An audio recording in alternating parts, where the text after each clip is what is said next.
இங்க மௌலின்ற பொண்ணுக்கு இப்பதான் புதுசா கல்யாணம் ஆயிருக்கு. அந்த பொண்ணு எந்த அளவுக்கு அழகா இருக்காங்களோ அந்த அளவுக்கு அவங்களுக்கு காசு கொடுக்கணும். இதுதான் அவங்களோட கலாச்சாரமும் கூட. இப்ப இந்த சடங்குலாம் முடிஞ்சதுக்கு அப்புறமா இந்த பொண்ணுக்கு ஒரு கால் வருது. அவங்க மாமியாருமே எடுத்து பேசுமான்னு சொல்லிடுறாங்க. இந்த பொண்ணுமே அவங்க அம்மா கிட்ட எனக்கு இந்த வீடு ரொம்பவே பிடிச்சிருக்குமா, அது மட்டும் இல்லாம இங்க இருக்கவங்க எல்லாருமே ரொம்பவே அன்பா நடந்துக்கிறாங்கன்னு சொல்றாங்க. அந்த நேரம் அவங்க மாமியாருமே உள்ள வர, இங்க பாரு இது உன்னோட வீடு மாதிரி, நீ எப்படி இருக்கணும்னு நினைக்கிறியோ அப்படிலாம் இருக்கணும்னு சொல்றாங்க.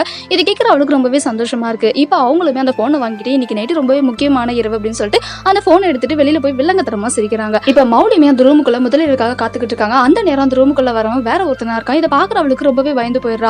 யார் நீங்க, எதுக்காக இந்த ரூமுக்குள்ள வந்துருக்கீங்க, என்னோட கணவன் எங்க அப்படின்னு சொல்லி கேட்கும்போது முதல்ல நான் தான், அதுக்கப்புறம் தான் உன்னோட கணவன் சொல்றாங்க. இதை கேட்கிற அவளுக்கு பயங்கர ஷாக் ஆகுது. உடனே அந்த ரூம் விட்டு வெளியில போயிட்டு அவங்க அத்தை கிட்டயுமே சொல்றா, என்ன நடந்துகிட்டு இருக்கு இந்த ரூம்ல, அவங்க எதுக்காக உள்ள வந்தாங்க அப்படின்னு சொல்லி கேட்கறாங்க.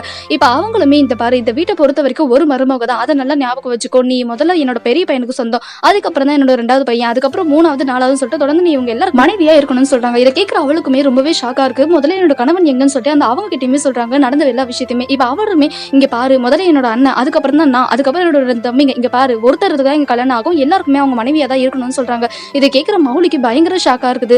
தயவு செஞ்சு என்ன விட்டுருக்குன்னு சொல்லிட்டு ரூமுக்குள்ள போயிட்டு அழுதுகிட்டு இருக்காங்க. இவன் மறுநாள் மௌலி எழுந்து வந்து அவங்க அத்தை கிட்டயுமே தயவு செஞ்சு என்ன இங்க இருந்து போக விடுங்க, நான் இங்க இருந்து போகணும்னு நினைக்கிறேன், என்னை விட்டுருங்க அப்படின்னு சொல்றாங்க. இப்ப மௌலியோட அத்தையுமே இங்க பாரு, நீ மட்டும் இந்த வீட்டுல இப்படி கிடையாது, நானும் இதே மாதிரி இருந்திருக்கேன் அப்படின்னு சொல்லிட்டு எனக்குமே 3 கணவர்கள் இருந்தாங்க, என்னை யார் கல்யாணம் பண்ணான்னு கூட எனக்கு தெரியாது, அதுக்கப்புறம் காலப்போக்கில் நான் இதை பழகிக்கிட்டேன், அதே மாதிரி நீயும் பழகிக்கோ அப்படின்னு சொல்றாங்க. இதனால மௌலியுமே எதுக்காக இப்படி பண்றீங்க அப்படின்னு சொல்லி கேட்கும்போது, இங்க பாரு இந்த இடம் 400 ஏக்கர் சொத்து கொண்டது, இது எல்லாருக்கும் குழந்தை பிறந்துச்சு, எல்லாருக்கும் கல்யாணம் ஆச்சுன்னா கண்டிப்பா அவங்களுக்கும் தனி குழந்தை பிறக்கும், அதனால எல்லாமே இந்த சொத்துக்கள் பிரிக்க ஆரம்பிக்கும், இந்த சொத்துக்கள் பிரியக்கூடாதுன்னா ஒரே மனைவியா மட்டும்தான் இருக்கணும், அதனாலதான் என்ன இப்படி கல்யாணம் பண்ணிக்கிட்டாங்க, அதே மாதிரி அவங்க கொண்டு வந்த அந்த பரம்பரை வழியை நான் உனக்கும் கொண்டு வரணும் இல்லையா, அதனால தான் நான் உன்னை இப்படி கல்யாணம் பண்றேன் அப்படின்னு சொல்றாங்க. இதனால மௌலியுமே இங்க பாருங்க, நீங்க அனுபவிச்சது வேற, என்ன தயவு செஞ்சு விட்டுருங்க, நான் போயிடுறேன் அப்படின்னு சொல்றாங்க. ஆனா அவங்களும் அதெல்லாம் ஒத்துக்கவே முடியாது, போய் வேலையை பாரு அப்படின்னு சொல்லிட்டு அந்த பொண்ணு அனுப்பி விட்டுறாங்க.